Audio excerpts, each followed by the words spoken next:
Ozma of Oz by L. Frank Baum. Chapter 6. The Heads of Langwidere. They walked slowly down the path between the rocks, Tik-Tok going first, Dorothy following him, and the yellow hen trotting along last of all. At the foot of the path the Copper Man leaned down and tossed aside with ease the rocks that encumbered the way. Then he turned to Dorothy and said, "Let me carry your dinner pail." She placed it in his right hand, and the copper fingers closed firmly over the stout handle. Then the little procession marched out upon the level sands. As soon as the three wheelers who were guarding the mound saw them, they began to shout their wild cries and rolled swiftly toward the little group, as if to capture them or bar their way. But when the foremost had approached near enough, Tik-Tok swung the tin dinner pail and struck the wheeler a sharp blow over its head with the queer weapon. Perhaps it did not hurt very much, but it made a great noise, and the wheeler uttered a howl and tumbled over upon its side. The next minute it scrambled to its wheels and rolled away as fast as it could go, screeching with fear at the same time. "I told you they were harmless," began Tik-Tok. But before he could say more, another wheeler was upon them. Crack went the dinner pail against its head, knocking its straw hat a dozen feet away. And that was enough for this wheeler also. It rolled away after the first one, and the third did not wait to be pounded with the pail, but joined its fellows as quickly as its wheels would whirl. The yellow hen gave a cackle of delight, and flying to a perch upon Tik-Tok's shoulders, she said, "Bravely done, my copper friend, and wisely thought of too. Now we are free from those ugly creatures." But just then a large band of wheelers rolled from the forest, and relying upon their number to conquer, they advanced fiercely upon Tik-Tok. Dorothy grabbed Billina in her arms and held her tight, and the machine embraced the form of the little girl with his left arm, the better to protect her. Then the wheelers were upon them. Rattlety-bang-bang went the dinner pail in every direction, and it made so much clatter bumping against the heads of the wheelers that they were much more frightened than hurt and fled in a great panic. All, that is, except their leader. This wheeler had stumbled against another and fallen flat upon his back, and before he could get his wheels under him to rise again, Tik-Tok had fastened his copper fingers into the neck of the gorgeous jacket of his foe and held him fast. "Tell your people to go away," commanded the machine. The leader of the wheelers hesitated to give this order, so Tik-Tok shook him as a terrier dog does a rat, until the wheeler's teeth rattled together with a noise like hailstones on a window pane. Then, as soon as the creature could get its breath, it shouted to the others to roll away, which they immediately did. "Now," said Tik-Tok, "you shall come with us and tell me what I want to know." "You'll be sorry for treating me in this way," whined the wheeler. "I'm a terribly fierce person." "As for that," answered Tik-Tok, "I am only a machine and cannot feel sorrow or joy no matter what happens. But you are wrong to think yourself terrible or fierce." "Why so?" asked the wheeler. "Because no one else thinks as you do. Your wheels make you helpless to injure anyone, for you have no fists and cannot scratch or even pull hair, nor have you any feet to kick with. All you can do is yell and shout, and that does not hurt anyone at all." The wheeler burst into a flood of tears, to Dorothy's great surprise. "Now I and my people are ruined forever," he sobbed, "for you have discovered our secret. Being so helpless, our only hope is to make people afraid of us by pretending we are very fierce and terrible, and writing in the sand warnings to beware the wheelers. Until now we have frightened everyone, but since you have discovered our weakness, our enemies will fall upon us and make us very miserable and unhappy." "Oh no," exclaimed Dorothy, who was very sorry to see this beautifully dressed wheeler so miserable. "Tik-Tok will keep your secret, and so will Billina and I. Only you must promise not to try to frighten children any more, if they come near to you." "I won't, indeed I won't," promised the wheeler, ceasing to cry and becoming more cheerful. I'm not really bad, you know, but we have to pretend to be terrible in order to prevent others from attacking us. That is not exactly true, said Tick-Tock, starting to walk toward the path through the forest, and still holding fast to his prisoner, who rolled slowly along beside him. You and your people are full of mischief and like to bother those who fear you, and you are often impudent and disagreeable too. But if you will try to cure those faults, I will not tell anyone how helpless you are. I'll try, of course, replied the Wheeler eagerly, and thank you, Mr. Tick-Tock, for your kindness. I am only a machine, said Tick-Tock. I cannot be kind any more than I can be sorry or glad. I can only do what I am wound up to do. Are you wound up to keep my secret? Asked the Wheeler anxiously. Yes, if you behave yourself. But tell me, who rules the land of Ev now? Asked the machine. There is no ruler, was the answer, because every member of the royal family is imprisoned by the Gnome King. But the princess, Langwidere, who is a niece of our late King of Aldo, lives in a part of the royal palace and takes as much money out of the royal treasury as she could spend. The Princess Langwidere is not exactly a ruler, you see, because she doesn't rule, but she is the nearest approach to a ruler we have at present. I do not remember her, said Tick-Tock. What does she look like?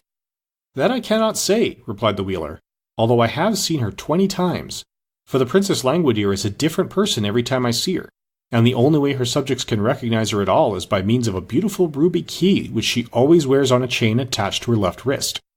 When we see the key, we know we are beholding the princess. That is strange, said Dorothy in astonishment. Do you mean to say that so many different princesses are one and the same person? Not exactly, answered the Wheeler. There is, of course, but one princess, but she appears to us in many forms, which are all more or less beautiful. She must be a witch, exclaimed the girl. I do not think so, declared the Wheeler, but there is some mystery connected with her nevertheless. She is a very vain creature, and lives mostly in a room surrounded by mirrors, so that she can admire herself whichever way she looks. No one answered this speech, because they had just passed out of the forest, and their attention was fixed upon the scene before them, a beautiful vale in which there were many fruit trees and green fields, with pretty farmhouses scattered here and there, and broad, smooth roads that led in every direction. In the center of this lovely vale, about a mile from where our friends were standing, rose the tall spires of the royal palace, which glittered brightly against their background of blue sky. The palace was surrounded by charming grounds, full of flowers and shrubbery. Several tinkling fountains could be seen, and there were pleasant walks bordered by rows of white marble statuary. All these details Dorothy was, of course, unable to notice or admire until they had advanced along the road to a position quite near to the palace, and she was still looking at the pretty sights when her little party entered the grounds and approached the big front door of the king's own apartments. To their disappointment, they found the door tightly closed. A sign was tacked to the panel which reads as follows: Owner absent. Please knock at the third door in the left wing. Now, said Tick-Tock to the captive Wheeler, you must show us the way to the left wing. Very well, agreed the prisoner. It is around here at the right. How can the left wing be at the right? Demanded Dorothy, who feared the Wheeler was fooling them. Because there used to be 3 wings, and 2 were torn down, so the one on the right is the only one left. It is a trick of the Princess Langwidere to prevent visitors from annoying her. Then the captive led them around to the wing, after which the machine man, having no further use for the Wheeler, permitted him to depart and rejoin his fellows. He immediately rolled away at a great pace and was soon lost to sight. Tick-Tock now counted the doors in the wing and knocked heavily upon the third one. It was opened by a little maid in a cap trimmed with gay ribbons, who bowed respectfully and asked, What do you wish, good people? Are you the Princess Langwidere? Asked Dorothy. No, miss, I am her servant, replied the maid. May I see the princess, please? I will tell her you are here, miss, and ask her to grant you an audience, said the maid. Step in, please, and take a seat in the drawing room. So Dorothy walked in, followed closely by the machine. But as the yellow hen tried to enter after them, the little maid cried shoo, and flapped her apron in Billina's face. Shoo yourself, retorted the hen, drawing back in anger and ruffling up her feathers. Haven't you any better manners than that? Oh, do you talk? Inquired the maid, evidently surprised. Can't you hear me? Snapped Billina. Drop that apron and get out of the doorway so that I may enter with my friends. The princess won't like it, said the maid, hesitating. I don't care whether she likes it or not, replied Billina. And fluttering her wings with a loud noise, she flew straight at the maid's face. The little servant at once ducked her head, and the hen reached Dorothy's side in safety. Very well, sighed the maid. If you are all ruined because of this obstinate hen, don't blame me for it. It isn't safe to annoy the Princess Langwidere. Tell her we are waiting, if you please, Dorothy requested with dignity. Billina is my friend and must go wherever I go. Without more words, the maid led them to a richly furnished drawing room, lighted with subdued rainbow tints that came in through beautiful stained glass windows. Remain here, she said. What names shall I give the princess? I am Dorothy Gale of Kansas, replied the child. And this gentleman is a machine named Tick-Tock, and the yellow hen is my friend Billina. The little servant bowed and withdrew, going through several passages and mounting 2 marble stairways before she came to the apartments occupied by her mistress. Princess Langwidere's sitting room was panelled with great mirrors, which reached from the ceiling to the floor. Also the ceiling was composed of mirrors, and the floor was of polished silver that reflected every object upon it. So when Langwidere sat in her easy chair and played soft melodies upon her mandolin, her form was mirrored hundreds of times in walls and ceiling and floor, and whichever way the lady turned her head so she could see and admire her own features. This she loved to do, and just as the maid entered she was saying to herself, This head with the auburn hair and hazel eyes is quite attractive. I must wear it more often than I have done of late, although it may not be the best of my collection. You have company, your highness, announced the maid, bowing low. Who is it? Asked Langwidere, yawning. Dorothy Gale of Kansas, Mr. Tick-Tock, and Billina, answered the maid. What a queer lot of names, murmured the princess, beginning to be a little interested. What are they like? Is Dorothy Gale of Kansas pretty? She might be called so, the maid replied. And is Mr. Tick-Tock attractive? Considered the princess. That I cannot say, your highness, but he seems very bright. Will your gracious highness see them? Oh, I may as well, Nanda, but I am tired admiring this head, and if my visitor has any claim to beauty, I must take care that she does not surpass me. So I will go to my cabinet and change to number 17, which I think is my best appearance. Don't you? Your number 17 is exceedingly beautiful, answered Nanda, with another bow. Again the princess yawned, then she said, Help me to rise. So the maid assisted her to gain her feet, although Langwidere was the stronger of the two, and then the princess slowly walked across the silver floor to her cabinet, leaning heavily at every step upon Nanda's arm. Now I must explain to you that the Princess Langwidere had 30 heads, as many as there are days in the month. But of course she could only wear one of them at a time, because she had but one neck. These heads were kept in what she called her cabinet, which was a beautiful dressing room that lay just between Langwidere's sleeping chambers and the mirrored sitting room. Each head was in a separate cupboard lined with velvet. The cupboards ran all around the sides of the dressing room, and had elaborately carved doors with gold numbers on the outside, and jeweled framed mirrors on the inside of them. When the princess got out of her crystal bed in the morning, she went to her cabinet, opened one of the velvet-lined cupboards, and took the head it contained from its golden shelf. Then, by the aid of the mirror inside the open door, she put on the head, as neat and straight as could be, and afterward called her maids to robe her for the day. She always wore a simple white costume that suited all the heads. For, being able to change her face whenever she liked, the princess had no interest in wearing a variety of gowns, as have other ladies who are compelled to wear the same face constantly. Of course, the 30 heads were in great variety. No two formed alike, but all being of exceeding loveliness. There were heads with golden hair, rich auburn hair, and black hair, but none with grey hair. The heads had eyes of blue, of grey, of hazel, of brown, and of black, but there were no red eyes among them. And all were bright and handsome.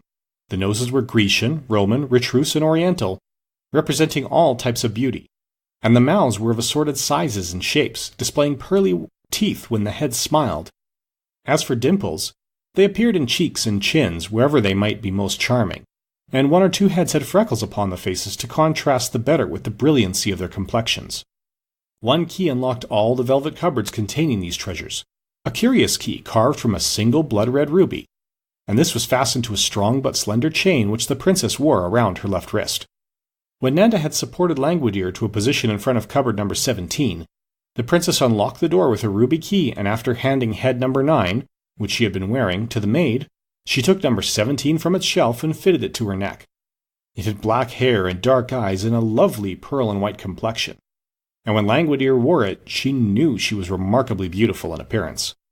There was only one trouble with number 17, the temper that went with it, and which was hidden somewhere under the glossy black hair, was fiery, harsh, and haughty in the extreme, and it often led the princess to do unpleasant things which she regretted when she came to wear her other heads. But she did not remember this today, and went to meet her guests in the drawing-room with a feeling of certainty that she would surprise them with her beauty. However, she was greatly disappointed to find that her visitors were merely a small girl in a gingham dress, a copper man that would only go when wound up, and a yellow hen that was sitting contentedly in Langwidere's best work-basket, where there was a china egg used for darning stockings. It may surprise you to learn that a princess ever does such a common thing as darn stockings.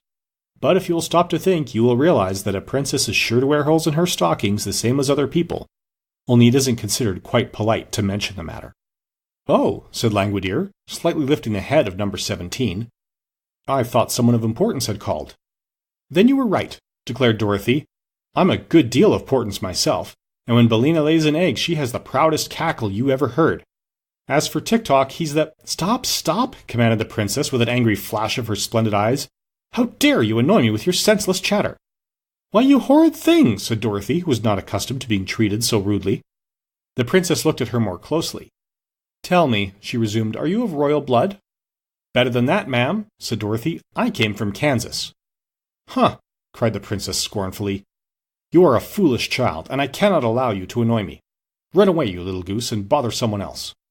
Dorothy was so indignant that for a moment she could find no words to reply, but she rose from her chair and was about to leave the room when the princess, who had been scanning the girl's face, stopped her by saying more gently, "Come nearer to me." Dorothy obeyed without a thought of fear, and stood before the princess while Langwidere examined her face with careful attention.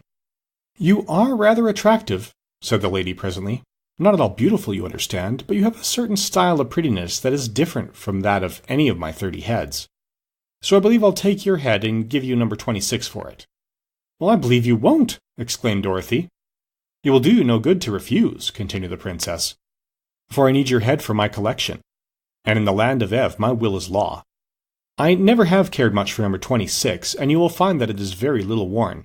Besides, it will do just as well as the one you're wearing for all practical purposes." "I don't know anything about your number 26, and I don't want to," said Dorothy firmly. "I'm not used to taking cast-off things, so I'll just keep my own head." "You refuse?" cried the princess with a frown. "Of course I do," was the reply. "Then," said Langwidere, "I shall lock you up in a tower until you decide to obey me. Nanda," turning to her maid, "call my army." Nanda rang a silver bell, and at once a big fat colonel in a bright red uniform entered the room, followed by 10 lean soldiers, who all looked sad and discouraged, and saluted the princess in a very melancholy fashion. "Carry that girl to the north tower and lock her up," cried the princess, pointing to Dorothy. "To hear is to obey," answered the big red colonel, and caught the child by her arm. But at that moment Tick-Tock raised his dinner pail and pounded it so forcibly against the colonel's head that the big officer sat down upon the floor with a sudden bump, looking both dazed and very much astonished. "Help!" he shouted, and the 10 lean soldiers sprang to assist their leader. There was great excitement for the next few moments, and Tick-Tock had knocked down 7 of the army, who were sprawling in every direction upon the carpet, when suddenly the machine paused, with the dinner pail raised for another blow, and remained perfectly motionless. "My action has run down," he called to Dorothy. "Wind me up, quick."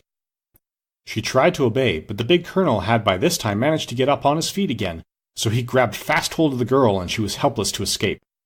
"This is too bad," said the machine.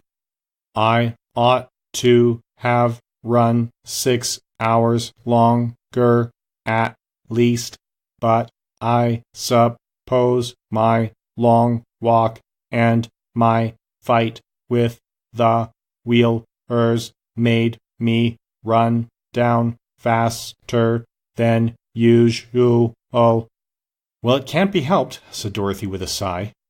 Will you exchange heads with me? Demanded the princess. No, indeed, cried Dorothy. Then lock her up, said Langwidere to her soldiers, and they led Dorothy to a high tower at the north of the palace and locked her securely within. The soldiers afterward tried to lift Tick-Tock, but they found the machine so solid and heavy that they could not stir it, so they left him standing in the center of the drawing room. People will think I have a new statue, said Langwidere, so it won't matter in the least, and Nanda can keep him well polished. What shall we do with the hen? Asked the colonel, who had just discovered Billina in the work-basket. Put her in the chicken house, answered the princess. Some day I'll have her fried for breakfast. She looks rather tough, your highness, said Nanda doubtfully. That is a base slander, cried Billina, struggling frantically in the colonel's arms. But the breed of chickens I come from is said to be poison to all princesses. Then, remarked Langwidere, I will not fry the hen, but keep her to lay eggs, and if she doesn't do her duty, I'll have her drowned in the horse trough.